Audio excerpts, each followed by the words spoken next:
Средношколците на протест пред Министерството за образование. Во 4 години средно образование, тие повеќе време поминаа дома отколку во училишните клупи.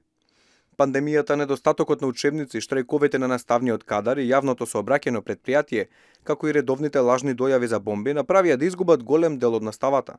Тие сега бараат оние наставни материјали кои ги пропуштиле да бидат изземени од овогодинешната матура.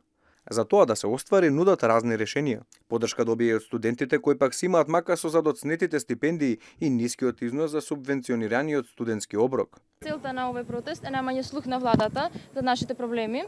Бараме зголемување на субвенционираниот студентски оброк и бараме почитување на роковите за исплата субвенциониран студентски оброк и за стипендиите, кои веќе доцнат месец дена. Излажани сме за подобрувањето на условите на студентските домови и нема ништо од реновирање, а условите понатаму се катастрофални. На закажаната средба во Министерството за образование, надлежните ги примија само средношколците кои велат дека освен заложби за подобро, не добиле конкретни ветувања. Повторно ја изразивме нашата заложба за скратување на материјалот за матурата. Тоа што ни беше кажано е дека материјалот за матурата е веќе скратен, истото она што беше кажано и беше кажувано и последните неколку дена.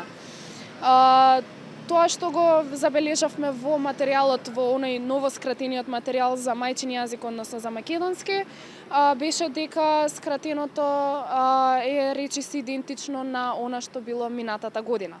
Помеѓу заложбите на Министерството за образование се најде и тоа дека ќе им наложат на училиштата да објават така наречени базени, односно банки на прашања, кои може да се паднат за време на полагањето на интерните матурски предмети. За сега тие чекаат на епилог од надлежните дали на вистина ќе им излезат во пресрет на матурантите или едноставно само купуваат време, без реални намери за промена.